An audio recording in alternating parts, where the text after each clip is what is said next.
Imam Suyuti rahimahullahu taala membawakan sebuah hadis terakhir penutup di mana Nabi kita Muhammad sallallahu alaihi wasallam menyatakan tasaddaqu ala anfusikum wa ala amwatikum walau bisyurbati ma'in. Wahai umatku, hendaknya kalian sedekah kepada untuk diri kalian dan untuk orang-orang yang sudah meninggal di antara kalian. Dan ini penting Pak niki. Panjenengan perhatikan niki bahwa ketika ada anggota keluarga kita, mungkin bapak kita, ibu kita, anak kita, siapapun yang sudah wafat, kula panjenengan masih bisa melakukan hal yang bermanfaat untuk mereka. Dengan cara apa? Kita sedekah, kita atasnamakan apa? Orang yang sudah wafat. Misalnya pun panjenengan punya bapak, ibu sudah wafat, jenengan sedekah niku panjenengan atasnamakan bapak ibu panjenengan. Menika pahalane akan didapatkan dan diterima oleh sinten bapak ibu panjenengan. Misalnya, ini saya sedekah 10 saksmen atas nama bapak saya yang sudah wafat. Ngaten. Niki saya misalkan korban kambing 1 atas nama ibu saya yang sudah wafat. Nah, niku termasuk di sini hadis niko. Ya, ala amwatikum. Walau bisur batima, walaupun sekedar dengan seteguk air. Sedekah ini walaupun dengan seteguk air. Fa ilam taqdiru ala dzalika, nek mboten mampu, panjenengan tidak mampu sedekah untuk diri kalian sendiri dan orang-orang yang sudah wafat di antara kalian memang benar-benar tidak mampu, tidak punya harta, napa? Fa bi ayatin min kitabillahi taala, dengan cara satu ayat dari Al-Qur'an. Niku nggih saged. Jadi panjenengan nek ziarah kubur bisa membaca ayat semampunya. Nek kula biasanya Yasin niku khatam.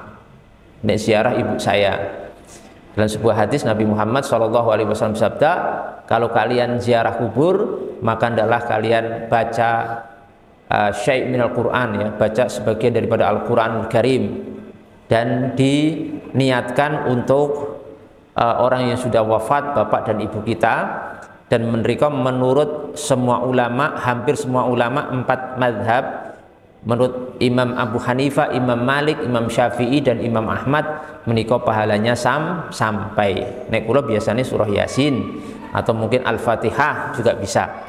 Walaupun semampu kula panjenengan, Ustaz, nek Yasin kedawan terlalu panjang mboten saged. Mampune napa? Al-Fatihah, wis Al-Fatihah mawon. Al-Fatihah dibaca, diniatkan untuk yang sudah wafat. Niku hadisnya ada beberapa, ya, bisa dicek di kitab-kitab hadis.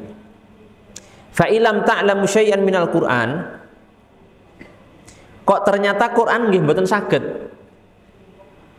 harta mboten gadah, harta ndak punya, kemudian napa?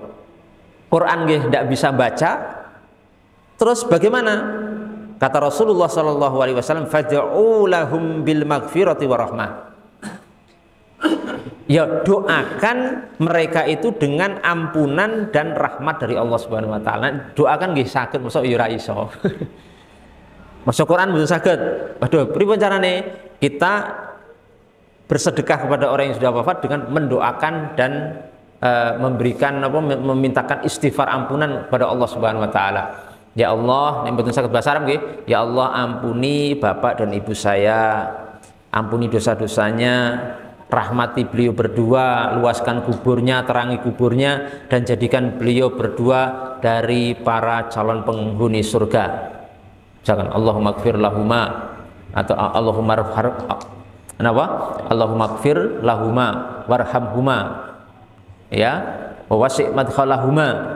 Niku bahasa Arab ya, tapi ini kesusahan nggih bahasa Indonesia atau bahasa Jawa mawon tidak masalah. Insya Allah doa menika akan sampai dan bermanfaat. Jadi panjenengan ziarah kubur ampun meneng mawon.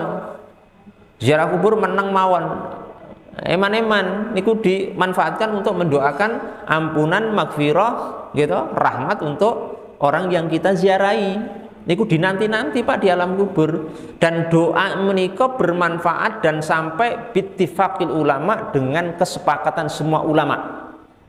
Mboten enten seorang ulama pun berbeda pendapat. semua sepakat doa niku bermanfaat dan sampai untuk orang yang sudah wafat. Masya Allah. Niku paling tidak dengan niku. Kemudian di akhir hadis Nabi menyatakan fa innallaha wa'adakum al-ijabata, karena Allah Subhanahu wa taala telah menjanjikan kepada kalian al-ijabah, pengabulan doa. Pengabulan doa yang kita panjatkan untuk mereka. Masya Allah. Ini juga disebutkan di sini, selain di kitab ini juga disebutkan wonten kitab Riyadhus Shalihin karya Imam An-Nawawi rahimahullahu taala rahmatan wasi'ah.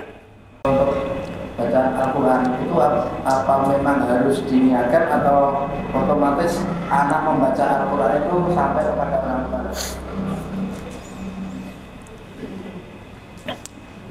Masalah membaca Al-Quran apakah harus diniatkan untuk orang tua atau misalkan anak sekedar membaca sudah sampai orang tua? Kalau seorang anak, kula panjenengan anak nggih, sebagai anak membaca Al-Quran niku, membaca Al-Quran itu amal soleh nggih. Nek amal soleh kula panjenengan dan kesolehan kula panjenengan dulu di dunia niku hasil tarbiyah pendidikan bapak ibu kula panjenengan, maka bapak ibu panjenengan menika otomatis dapat pahala amal soleh kula panjenengan sebagai anak. Paham niki?